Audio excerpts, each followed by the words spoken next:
Hola Solis, ¿cómo están? ¿Cómo están en este nuevo Te lo narro como se me canta? Narradoras y narradores, ¿cómo están? ¿Cómo están ahí? Bueno, en este nuevo Te lo narro como se me canta voy a narrar un video explicativo de el rey Arturo.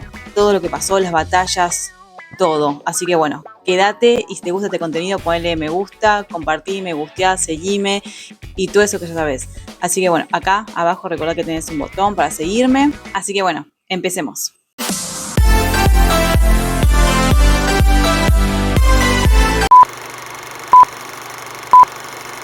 Y acá viene el vacío de poder. La muerte de Uther no trajo duelo, trajo ambición. Los reyes menores levantaron banderas propias. Los duques se declararon independientes. Las alianzas se volvieron frágiles como vidrio viejo, rajado. Y los sajones avanzaron otra vez. El reino necesitaba un rey, pero no había ninguno. Y cuando no hay rey, la violencia se disfraza de política. Merlín observó todo este caos con una calma amarga. Sabía que ese vacío era parte del proceso. Sabía también que cada día sin un rey costaba vidas. Y estas vidas nunca jamás serían cantadas en una épica. Y Arturo, mientras tanto, seguía entrenando, sin saber que su nombre empezaba a ser necesario. Y para todo esto, Arturo empezó su adolescencia. Era un joven fuerte, pero sin ambición. No quería liderar, no quería mandar, quería hacer lo correcto. Y eso en un mundo roto era una rareza peligrosa. A veces se preguntaba a él por qué Merlín lo miraba con esa mezcla de orgullo y tristeza, como si supiera algo que él no, y tenía razón, ya lo sabemos, porque Merlín sabía que se acercaba ese momento, el momento, y que cuando este momento llegara, la infancia de Arturo se rompería así, terminaría de golpe. No como una revelación amorosa, sino como una prueba política, una humillación para los poderosos y una carga imposible para un muchacho que solo quería encajar. Arturo se había criado lejos del palacio para no convertirse en un tirano, pero el precio fue alto. Creció sin saber quién era, sin saber nunca que su vida le perteneció del todo. Y el reino estaba listo para romperse otra vez. Y Merlín, cansado de esperar, decidió que ya era hora de que la historia dejara de esconder a su rey. La espada en la piedra, operación de poder, humillación de nobles y el trauma fundacional de Arturo. Hacia final del siglo V, entre los años 500 y 510 después de Cristo, Britania estaba cansada de reyes, de promesas rotas y de guerras que nadie ganaba.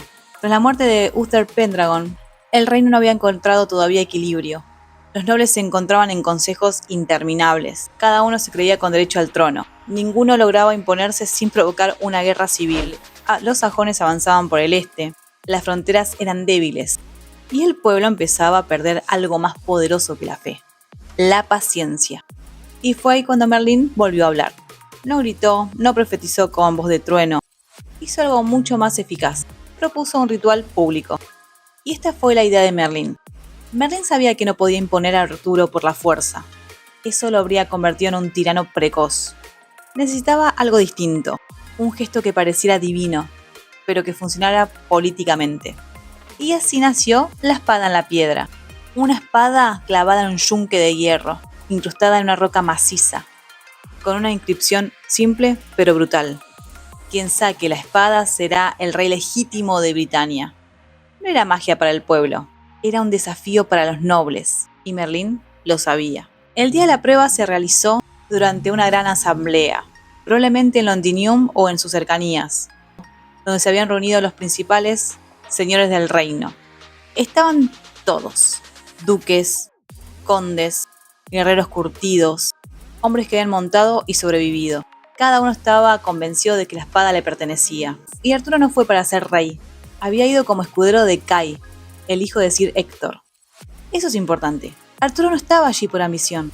Estaba ahí por deber. Y la humillación de los nobles.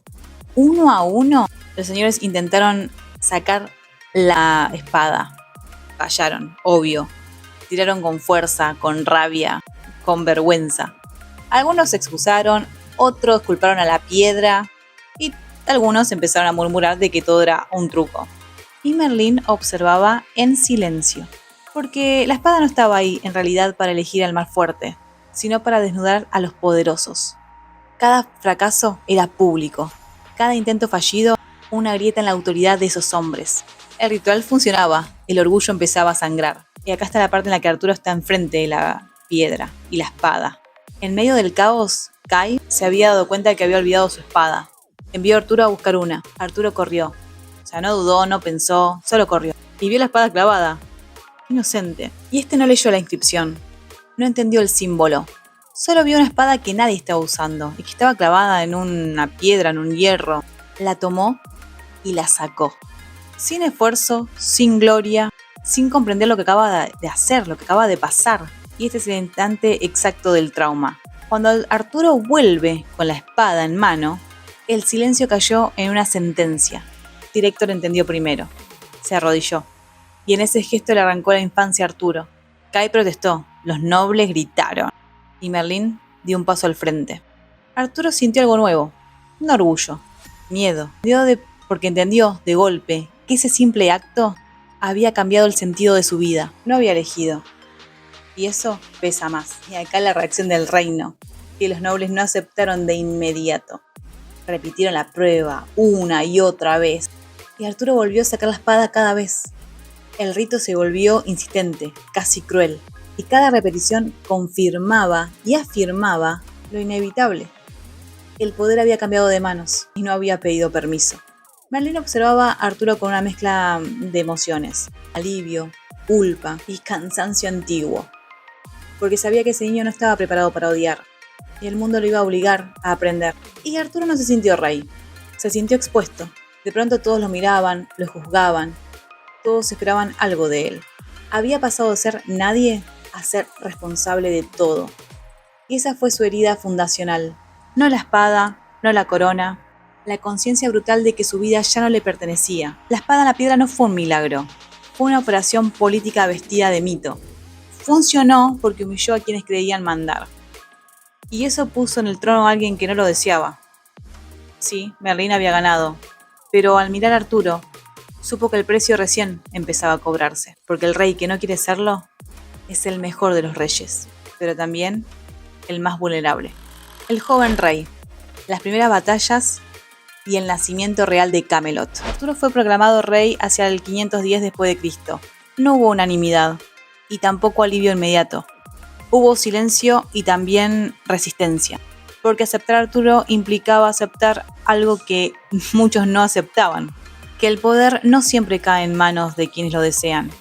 Entonces Arturo se transforma en un rey que nadie espera. Arturo tenía un poco más de 15 o 16 años y era joven para un reino cansado y viejo.